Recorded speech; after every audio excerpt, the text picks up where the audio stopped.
Okay. All right. So my name is Katie. I am the TL, past TL for this app. I was a TL for 3 product cycles, labs 18, 20, and 22. I was also a student in lab 16. And then there was one product cycle before, which was labs 14, which was the first one where they got this app off the ground and running. So I've been with it in its earliest developmental stages, and I've seen quite a bit with this app, and there's a lot to it. So I'm going to just go over what it's about, how it works on a dev perspective, and make sure that you have all the resources you need to work with this app. So I'm going to share my screen here. Okay. So the main resource is our PVD. This is also good news for the team because that means they don't need to fill it out. That's what most teams are going to be spending their time doing for the first week here in labs. So this is already fleshed out, ready to go. Has a ton of information. There is a video here, Meet Your Stakeholder Megan. The team can watch right now, and it's a good video to kind of see the story behind Key, what Megan's about, and what her mission is with this app. So I would suggest starting there, just kind of getting a feel for it. And then all the usual information, links to the repos, links to the Heroku servers, and some older design information. The only design info that I would save, though, is this design kit link here. We now have a standard style guide for the app. So if people need hex codes for buttons, text, whatever, it's all in there. So we no longer have to rely on UX or some older file for that reference. So that's a great thing to save. And then where I spend 99% of my time is here in Dev Resources. This is a section I created just out of the love of my own heart. This is not a requirement by labs, but I wanted to make as much documentation as necessary since this app was growing so much. So I have everything from setting up your Git environment, what we use NPM to install our packages, how to set up Expo. I have some hardware information in case people want to install simulators. And this is for both Windows and Mac users. And then I also talk about, people with iOS and Android phones. So there's a lot of different ways to set up Expo. And Expo, if anyone watching this is not sure what that is, Expo is basically a tool that bundles up React Native code and it ships it to the app stores and takes care of all of the annoying steps that come with that, and there are a lot. And there are still steps that are annoying with Expo, but they eliminate a lot of the hard manual labor you would have to do if you did not have your app bundled with Expo. So it's a great tool. You'll learn a lot about it with this app. I have a Git flow. I'm sorry, you want to The say something? question is there anything in this outside of this Notion doc that was not included? The only thing that isn't is passwords, which I'll give to you since you're the TL. Oh, okay. Like if there's sensitive information, I'll send it Or to like you. the environmental variables. Right, yeah. The env stuff's kind of all been set in the env file, and it's in Heroku if you need access to that. I'll go over like pgadmin later and all that, but yeah, all that information is saved. So if you need it, just let me know. So I have a checklist here that you'll probably have to go through as a TL when you push the app to the App Store. I may need to update this because there is some slight changes, but it's there. And then we have Git flow. This is pretty standard. Front end used to vary from back end, but now it all matches. Basically, we all make feature branches off of master. We do not have a development branch. We do not have feature branches. It's all directly into master. So you need to make sure you're always updated with master, and it shows just the process of checking out your branch, committing, making sure you're merging master into your branch, because people will be merging their pull requests constantly. So that master is going to grow quite a bit. You want to make sure you're up to date. There's a review process, and then once it gets merged into master, it just sits there until we push to the app stores. And same thing for backend. And there is a specific process to back end, and I'll probably update this document, and I won't go over it now, but yeah, that's the Git flow. And then I have this link here. This explains how all the team members can sign up with Expo, how you would sign into the Key app, and how you would sign up either as a supporter or organization. So that's there. And then if you don't want to sign up at all, which is totally an option, we have test accounts. So if you just want to log into the account, you just want to see what's going on, you don't want to bother with signing up, making an account, then we have all these accounts here. We have organizations and we have supporters. So these are up for grabs. Anyone can use them at any time. And then I have some info here about the external teams. So I'm not sure if they told you this, Richard, but Key is a kind of special project in labs because it's so massive. And over time, the needs for like external help has grown. And before Megan got with Lambda School, she was talking to the University of San Diego, and they have a software engineering team called TSC. So I have some information down here explaining that. So basically, TSC works with Megan on very specific features, and they usually take a long time to complete because they have normal university demands. So they're not pushing as much code as we are, but they are getting some other things done. Namely, right now they're working on the skilled impact. And if you need updates on what they're doing, I decided to make a column here in our Trello.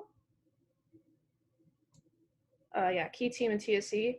And this will be all the TSC updates, and it'll also be the Key Team, which is myself, Rasha, and Mohammed.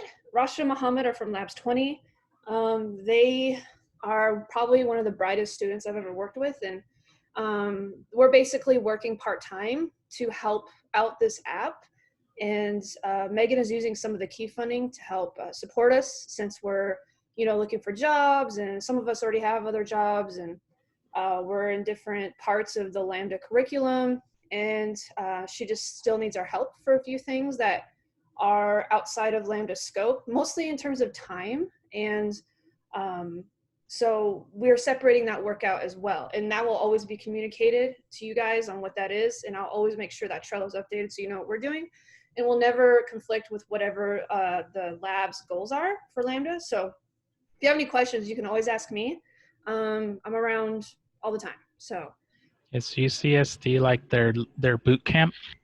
TSC is San Diego's, like, it's like a bunch of kids who are, it's like an internship basically. Like they take on nonprofit projects in San Diego, and they just contribute just to like hone their skills, have something for their portfolio, that kind of thing.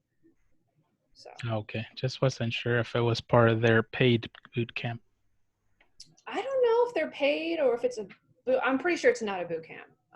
Yeah, because I get a lot of ads on Facebook for UCSD boot camp, but you have to pay like $2,000 or something. Oh, really? Maybe it is. That would make sense. I have heard of, I'm in Georgia, so I know Georgia Tech has a boot camp, so that makes sense. But they still work much slower in comparison to us. But they are fantastic resources for anything backend related. They really understand Node.js inside and out, like way better than me. So, and that's another thing. Key has its own Slack workspace. So I'll make sure I'll add you, and I add all the team once you give me all their names and emails, and they can always check in and see what we're talking about over there as well. So I have some tech stack information here. I have the TL is mostly going to worry about this here, the iOS pushing the app to test flight and then pushing it to Android. And then we have information on Auth0. That's what we use to log into the app with. We have Airtable API information. This is in our onboarding process, which is being updated by myself and a few others. So I would not look into Airtable too much because it will be changing. It'll probably get removed. PG admin, that is the backend setup. So I have all information on how to set this up. I didn't put in our config var for this, obviously. So I can just send it to you. I can DM it to you if you want to give it out to the team privately. I just don't want to put it in our documentation. Yeah. Otherwise, I can just give you the login to Heroku, and you can find it in there as well. And then we have a link to a DB designer, and it kind of shows the backend design. If everyone wants to see like how it's all connected. This does need to be updated with some newer features, but it's still pretty accurate. So you get everything here in the back end on how it's all working and connected. And then I have some feature documentation. I have this challenges area. This is just like some commentary about previous stuff that was tough or isn't working maybe the best way, but this is how they did it. Most of this will be resolved though. We are working a lot of refactoring, so I mean, I wouldn't worry about it too much. And then our map search feature, SVGs, we do have a specific procedure on how to do SVGs, and it's all explained here. It's super easy. You literally can just copy over an SVG file and just fill it in, and you're good to go. It's not really complicated. We have our connect feature. We have an admin system. This helps report things and control spam and that kind of thing. And then our in-app payment research was not an implemented feature. It was literally just 4 weeks of research because it is massive. International payments are a task, as you can see. We research, we talk to directly a lot of different companies. And so all that information is in there if anyone's interested. We're still trying to figure out the best solution. So there is no current in-app payment ability, but it's in the works. We just had to spend a release cycle researching. So that's all in there. Let's see. I have TSC put in their documentation on some of the stuff they're working on. Skills, for example, it has all the code information you could possibly ask for in case anyone needs to look at that and fix it, which is probably not going to happen. But also, Skills is not implemented yet. It's just about to. The front end part is just around the corner from getting completed. The back end is done. So probably during your product cycle, you guys are going to see a new thing pop up in the bottom navigation for Skills. And then we have some notes here about stuff to consider or look at. For you guys, the 2 things that were noted are already being moved to other people. So I think you guys are good. If I find something else that comes to my attention that I need your eyes on, I'll put it in there just so you can kind of consider it and dig through it. So that's the PVD. That's the most important thing. But let me just get this up so everyone can see what it looks like real quick. Yeah, because I think our main concern was what is broken in the app. I mean, I noticed that the emoji button didn't seem to, it seemed to break the project.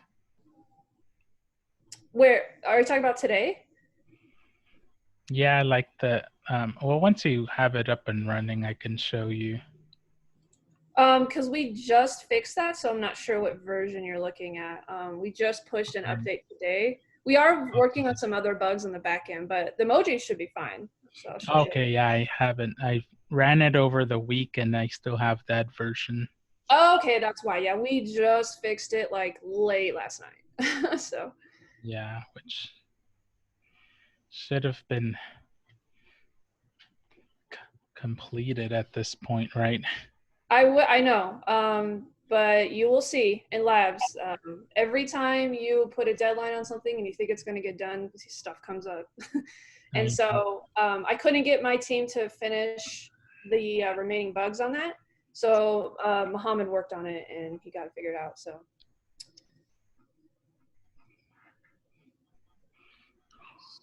yeah, this is the app right now. This is pointed to our staging server. Today it's not going to impact you or anything, but I may change the server, point it to production, and then repush because I forgot to do that. And so Megan is seeing all the test users and not the live production ones, which is not the biggest deal. This app is not live, by the way. It is not public. You cannot get it on the App Store. You can only get it if you're a test user. So it's safe, you know. Certainly. You make mistakes, you know, it's not like the whole world's going to see them. Yeah, that is. So when you click on the emoji, what happens? that bottom right. So see, because I'm signed in as Outback, and I didn't put in an emoji. If I wanted the bats, it will say, okay, now there's 2 bats. But let's say I don't want that. I want this one, right? It just kind of adds that counter, kind of like Slack. I don't know why it's moving around actually, but it works very similar to Slack.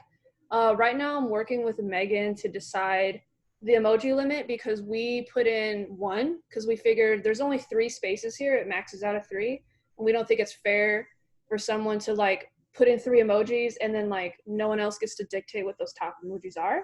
So I'm working with her on that because she wants people to choose more, but we're limited on space. So, but yeah, it's working. See what it looks like when you add a new one. And this warning, by the way, whenever you get these yellow warnings, these do not show up in the live app. They're just a warning for you in development mode to be like, Yeah. hey, maybe you should consider this, that kind of thing. Yeah, I messed with I've been messing with React Native for a couple of weeks. Okay, I good. used to those yellow warnings and Yeah. Okay, that's great. So yeah, that's just what it looks like when you add an emoji. So your emoji that you pick has a slight gray background to kind of highlight it. so that bottom right smiley face, is that still broken on your version? Bottom right smiley. What do you mean?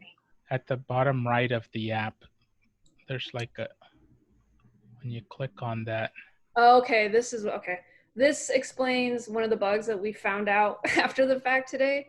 This was already fixed, but we're doing a refactor, and I think one of the endpoints got messed up here. So, Okay. yeah, we'll fix it. I apologize that it's not super 100% pristine right now. I'm just like crunching to get everything done for this last product cycle because Yeah. we lost a whole week of work because of coronavirus. Because as you know, Lambda was like, Right. "Hey, Everyone take took a off." week off.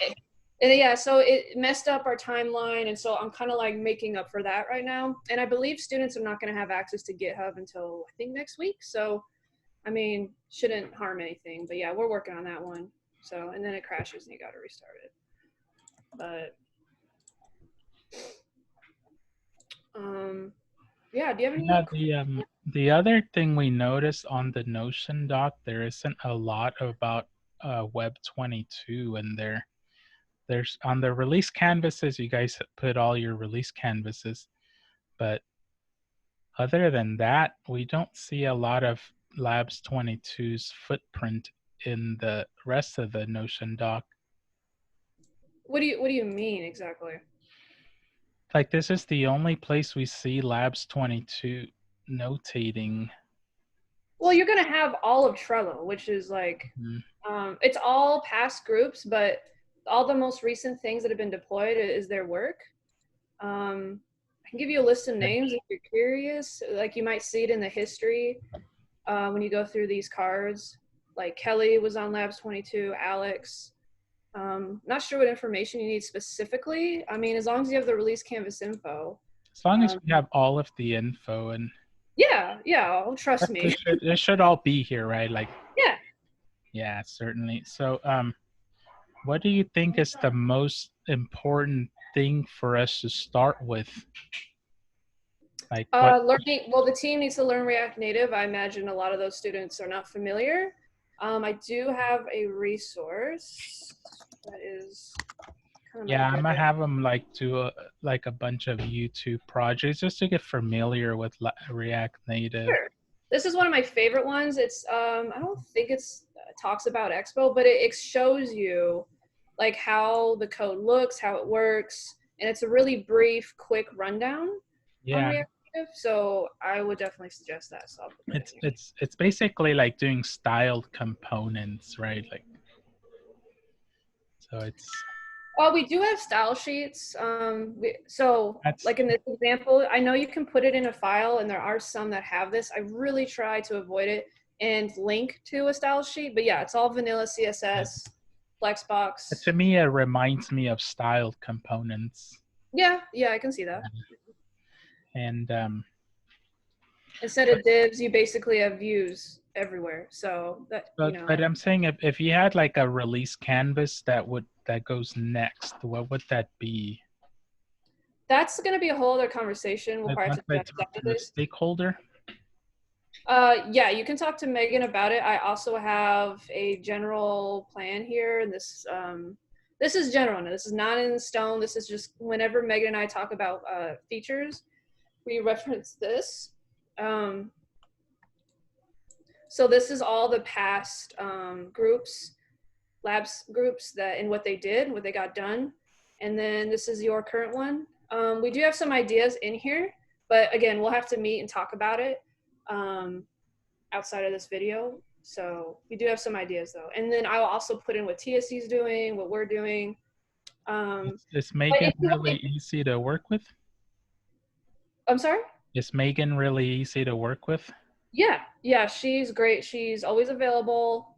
She's just a DM away. She's open-minded. She does provide designs for the project. So like this, for example, like this was designed and from her in Adobe XD, and TSC did a great job at nailing it.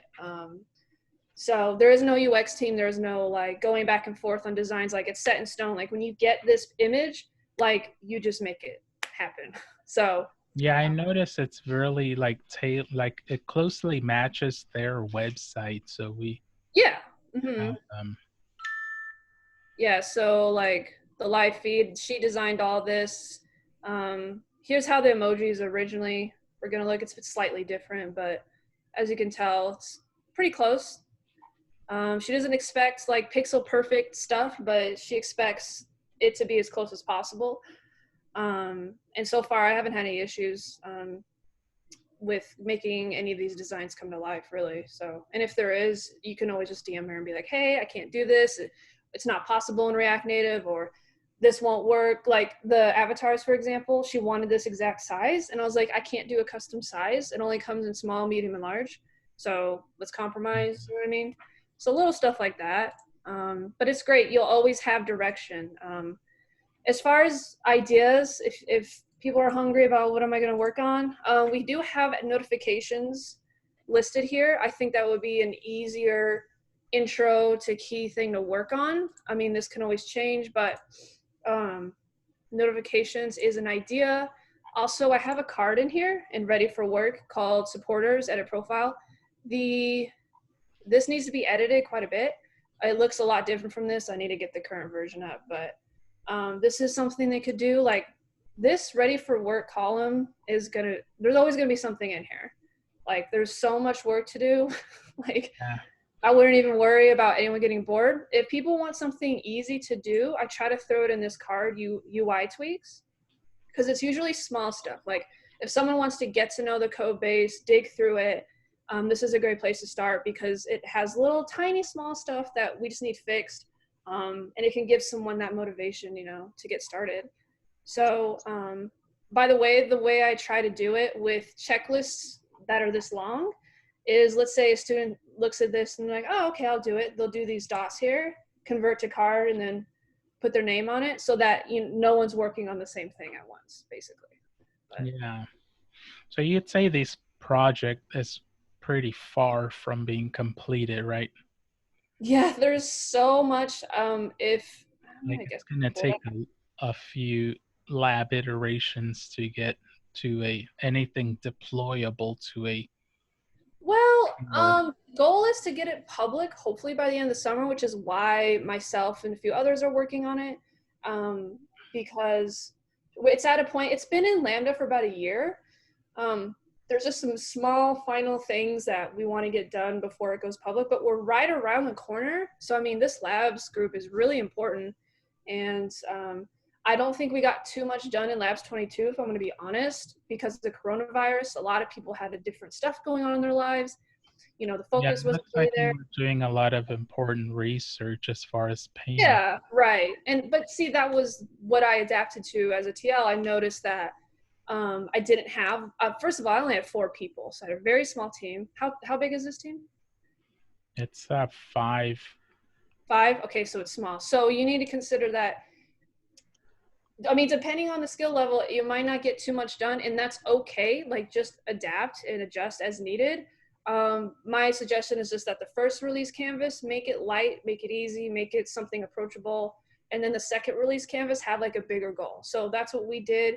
First release canvas wasn't even too much code. It was just research, which was super important because like it literally took 4 weeks to gather all that information because international payments are crazy complicated. So Yeah, I dealt with an international stakeholder in my last lab, so I know what you mean. We were trying to okay, figure out if Stripe was the best solution or some yeah, other method of payment. yeah, okay. So yeah, you totally get that. But yeah, the second release canvas, we just got saving campaigns completed, which was great because supporters didn't really have too much features going on at all. So that was great. And then the emojis. So nothing too crazy, but you know, if this team is hungry and they want to go for it, we got plenty of work. Like everything Definitely. in here can be moved around. Like I don't know how long Megan's gonna keep staying with Lambda, and there's so much in here I haven't even listed yet. She has a massive, massive like master design file, and there's so many little pieces to this app that don't even exist yet, haven't been started.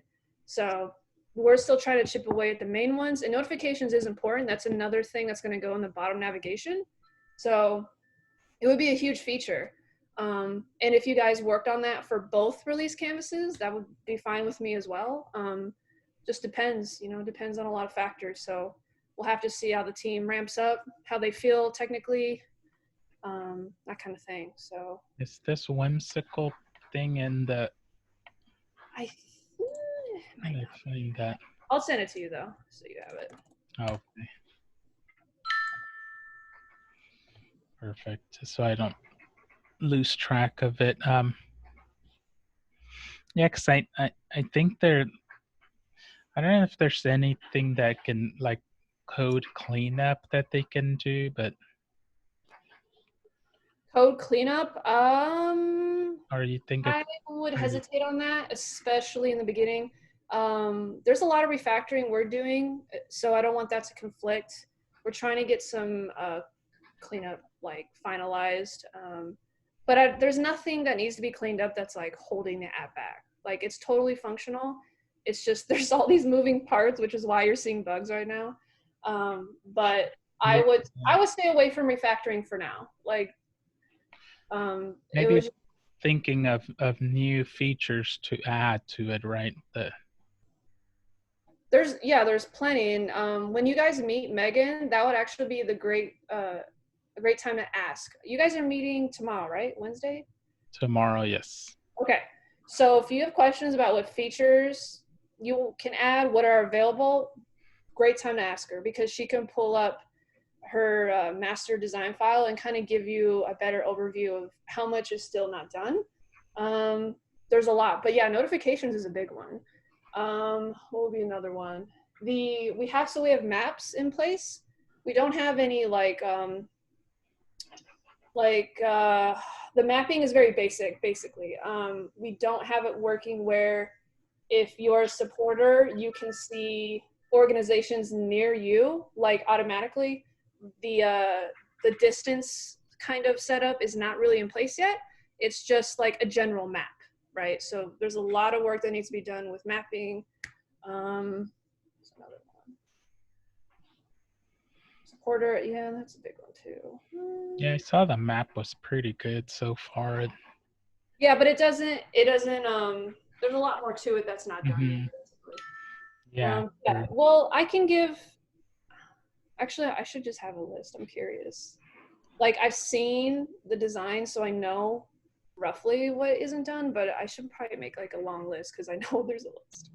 So, and I do want to give you guys that option. I don't want to sit here and dictate, you know, what you're going to do by any means. I'm just trying to give suggestions for things that I know that are not done and I think are approachable, but it's up to you guys. So, yeah. Yeah, no, but it definitely helped us figure out this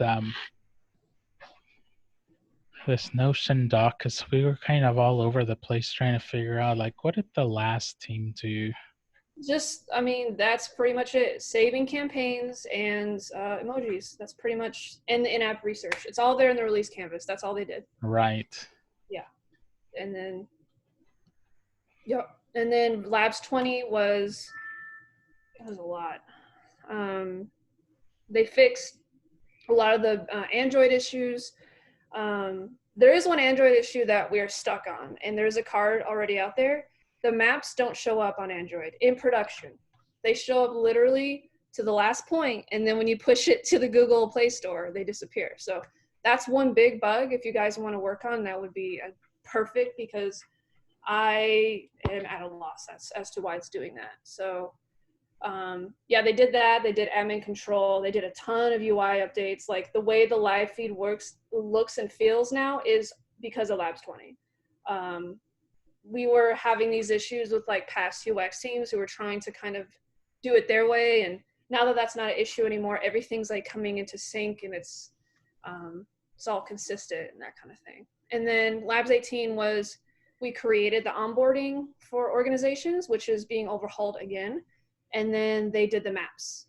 And then Lab 16 was a lot of bug fixing, because this was the second product cycle, and the first group basically just rushed to create this thing like from nothing, and they did a great job with that. But there was so much like basic functionality that was broken, so we fixed that. And then we also did video uploading, which was cool.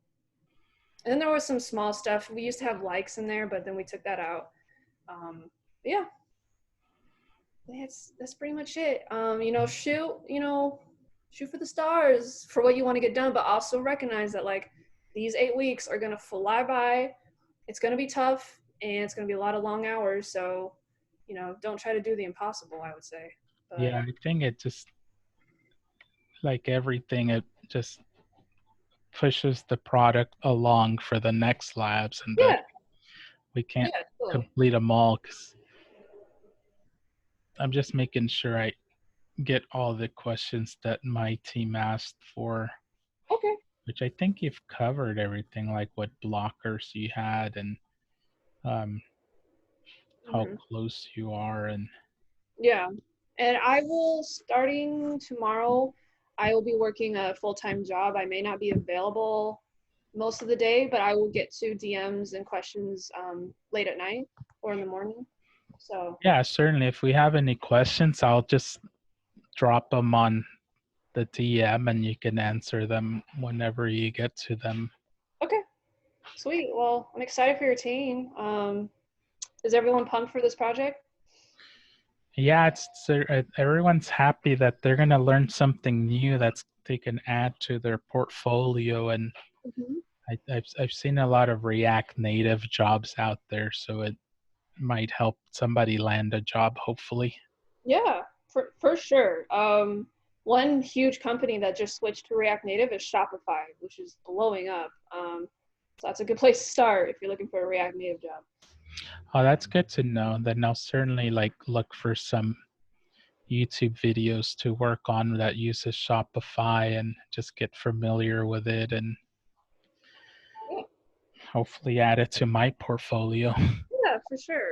This is a great project, and it's very realistic. It's a pretty big code base. There's like a 99% chance that every dev who graduates Lambda is going to be thrown into a code base that's massive, and they're going to have to learn it really quickly. So this is great practice for them. Yeah, certainly. All right. Well, I hope that helps. If you have any other questions, just let me know. I'll be around all day today, and then, like I said, starting tomorrow, I'll be a little more limited, but I'll still be there. Yeah, if we think of anything, then I'll just send the question over to you. Okay, sounds good. Thank you so much. All right, you're welcome, Katie.